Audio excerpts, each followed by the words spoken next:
sustentações orais, então, obviamente, os fatos vão ser bem delimitados. Aqui, denúncia em relação, como Vossa Excelência já adiantou, do denominado Núcleo 3, denúncia oferecida pela fechem aí Procuradoria-Geral da nossa live para a gente ficar numa boa. em face de Bernardo Romão Correia Neto, Cleverson Ney Magalhães, Estevam Caos Teófilo Gaspar de Oliveira, Fabrício Moreira de Bastos, Hélio Ferreira Lima, Márcio Nunes de Rezende Júnior, Nilton Diniz Rodrigues, Rafael Martins de Oliveira, Rodrigo Bezerra de Azevedo, Ronald Ferreira de Araújo Júnior, Sérgio Ricardo Cavalieri de Medeiros e Vladimir Matos Soares, pela prática dos crimes de organização criminosa, tentativa de abolição violenta do Estado Democrático de Direito, golpe de Estado, dano qualificado pela violência e grave ameaça, contra o patrimônio da União em considerável prejuízo para a vítima. Vamos, e gente. Deterioração 10 em do 10. patrimônio tombado, na forma do artigo 29, concurso de pessoas, e concurso material, artigo 69 do Código Penal. A Procuradoria-Geral da República aponta, como eu disse em resumo, aqui a responsabilidade pelos atos lesivos à ordem democrática que recai sobre uma organização criminosa liderada por Jair Messias Bolsonaro, baseado em projeto autoritário de poder, enraizada na própria estrutura do Estado e com forte influência de setores militares. Obrigado, Eliseu. A organização se desenvolveu em ordem hierárquica e com divisão de tarefas preponderantemente entre seus integrantes. Em relação ao Núcleo 3, a denúncia diz que as ações coercitivas foram executadas por membros das Forças de Segurança Pública que se alinharam ao plano antidemocrático. Estevam Caos Teófilo Gaspar de Oliveira, como comandante do Comando de Operações Terrestres, COTER, aceitou coordenar o emprego das forças terrestres conforme as diretrizes do grupo.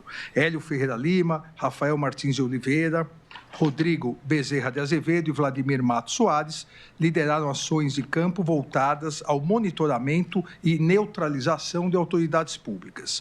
Os especialistas Bernardo Romão Correia Neto, Cleverson Ney Magalhães, Fabrício Moreira de Barros, Márcio Nunes de Rezende Júnior, Nilton Diniz Rodrigues, Sérgio Ricardo Cavalieri de Medeiros e Ronald Ferreira de Araújo Júnior promoveram ações táticas para convencer e pressionar o alto comando do Exército e ultimar o golpe. A partir daí, a Procuradoria descreve a conduta de cada um e aponta a tipificação inicial. Dei o procedimento normal da Lei 8.038, todos foram devidamente notificados. Obrigado, Nilton. Vamos lá de ajudinha, faltando 94. Apresento a Vossas Excelências um resumo das principais teses apresentadas pelas defesas. Várias, eu diria quase todas, são teses que nós já analisamos no Núcleo 1, no Núcleo 2 e no Núcleo 4.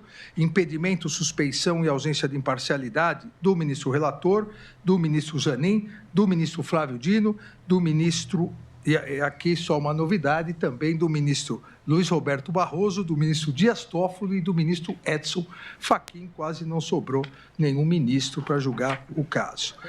Competência do Supremo Tribunal Federal, incompetência do Supremo, incompetência da primeira turma, nulidade do acordo, várias nulidades, nulidade do acordo de colaboração premiada, firmado entre Polícia Federal e Mauro César Barbosa Cid. A partir daí, cada uma das defesas, no mérito, apresenta 94 a faltando só, inépcia da gente. Inicial e ausência de justa causa, e como antecipei, como teremos 13 sustentações orais, cada Obrigado, um Gauss. dos denunciados terá a oportunidade de expor detalhadamente os seus argumentos. A Procuradoria-Geral da República se manifestou após as manifestações das defesas, também ponto a ponto, em réplica, afastou e pleiteou o oferecimento da denúncia. Eu pedi pauta a Vossa Excelência no dia 17 de março, nos termos do artigo 234 do Regimento Interno, e Vossa Excelência marcou para hoje. Eu só gostaria de complementar, presidente, que no último dia 16 de maio, eu indeferi um pedido... Faltando 38, na verdade, gente. com a contribuição em euros. De Vladimir Matos Soares, que pediu o adiamento do julgamento agendado para hoje e para amanhã. Diz a defesa tendo em vista a necessidade de complementar a resposta à denúncia, onde pretende arrolar testemunhas que possam esclarecer os novos fatos apresentados, em virtude de um áudio que a Polícia Federal mandou. O áudio não junta novos fatos, o áudio corrobora fatos já analisados. A Procuradoria-Geral da República não aditou a denúncia em relação a esse áudio, então esse áudio será analisado se eventualmente a denúncia for recebida. Não faz parte nesse momento da análise, não faz parte da denúncia oferecida e não fará parte também da análise do meu voto, uma vez que foi juntado de forma extemporânea. Se eventualmente for juntado, aí sim nós poderemos analisar, assim como a defesa.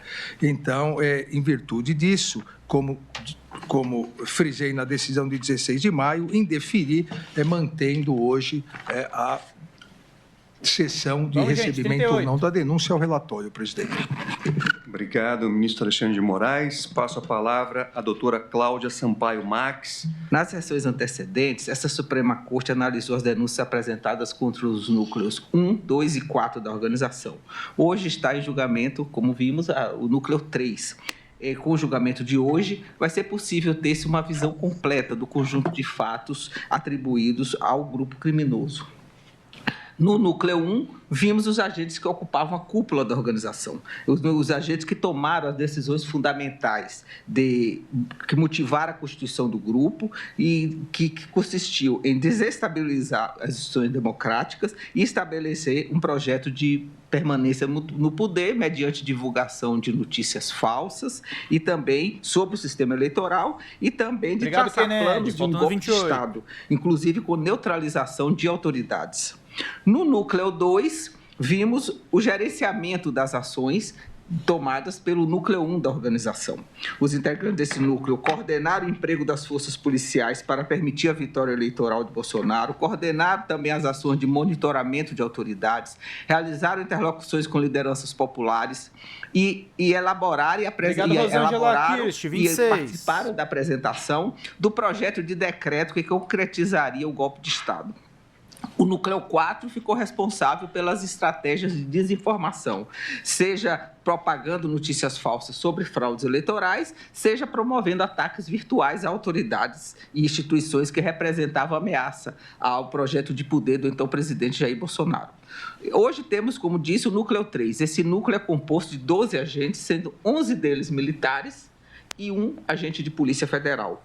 Coube a esse núcleo a execução das ações coercitivas. Tal como o núcleo 4 da organização, tratou-se de um núcleo operacional, que incumbido o núcleo 4 das ações, digamos assim, virtuais. Obrigado, Karim. R$6. Virtuais ao sistema, ações virtuais a cargo do projeto do grupo, e as ações, digamos, de campo, as ações que envolviam violência.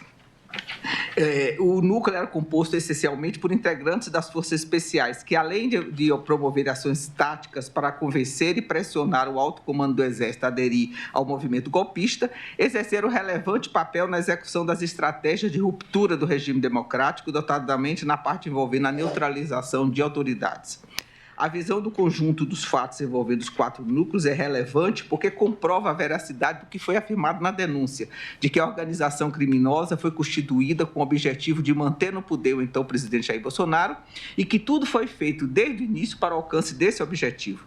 Especificamente com relação ao núcleo 3, a denúncia descreveu, tendo por base os elementos escolhidos na investigação, que seus integrantes, militares em sua quase totalidade, apoiaram e agiram efetivamente para tornar possível o golpe de Estado.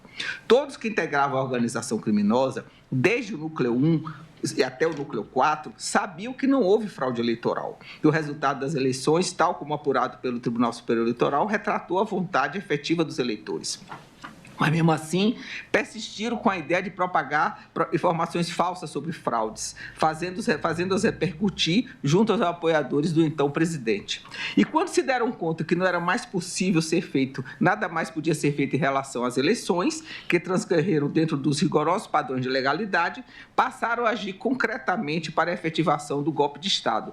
Foram diversas as ações protagonizadas pelo Núcleo 3 para esse objetivo. Realizaram reuniões para pressionar o comando do Exército a aderir ao projeto de ruptura da ordem democrática. Esse episódio contou com a intensa atuação dos acusados Bernardo Romão Correia Neto, Fabrício Moreira de Bastos, Sérgio Cavalieri e Ronald Ferreira de Araújo Júnior. Foi o coronel Bernardo Romão Correia Neto quem teve a iniciativa de realizar a reunião e contou com a ajuda dos outros acusados, e também do tenente-coronel Mauro Cid, para a organização do evento, como também na elaboração da carta que seria apresentada na reunião, a carta ao comandante. Os acusados do Núcleo 3 também planejaram e participaram da execução das medidas coercitivas, notadamente a que pretendia neutralizar autoridades, que ficou a cargo dos militares das Forças Especiais, sob o comando do tenente-coronel Rafael Martins de Oliveira e com a ativa participação do tenente-coronel Hélio Ferreira Lima. A denúncia descreveu em todos os detalhes todo o desenrolar dos fatos, que tiveram início antes ainda em meados de novembro, com a reunião na residência do general Braga Neto para o planejamento das ações, digamos, dessas ações de neutralização de autoridades. A partir daí se viu a compra de celulares, a anonimização dos participantes, o monitoramento das autoridades que seriam eventualmente neutralizadas ou presas, enfim. Até o dia 15 de dezembro, data marcada para a execução da medida, das ações. O evento somente não se realizou porque o então presidente, não obtendo o apoio do comando do Exército da Aeronáutica, desistiu no último momento. Em poder dos acusados foram encontrados documentos contendo todo o detalhamento das etapas a serem seguidas para a concretização do golpe de Estado. E também de como agir depois do golpe para legitimar a medida interna e externamente. De acordo com a denúncia, as diversas frentes de atuação da organização foram fruto de planejamento prévio, porque antecipavam desde os ataques ao processo eleitoral até a concretização do golpe de Estado, mediante assinatura de decreto presidencial, neutralização de autoridades públicas e controle da narrativa nacional e internacional sobre a ruptura institucional. Tudo foi previsto nos seus mínimos detalhes. Os documentos encontrados em poder dos acusados mostraram que havia previsão da assinatura de um decreto pelo presidente da República, que já estava pronto o discurso que seria lido pelo presidente no momento da assinatura do decreto, e que haveria a instalação de um gabinete de crise, dentro do Gabinete de Segurança Institucional, para a finalidade de assessorar o novo governo do presidente Jair Bolsonaro. Previram, no entanto, que para criar o clima necessário a esse conjunto de ações, a assinatura do decreto, a instalação do gabinete de crise, enfim, do golpe de Estado, era necessário que acontecesse um fato que causasse um grande impacto social, uma situação de caos que mobilizasse as massas no sentido de apoiar o golpe.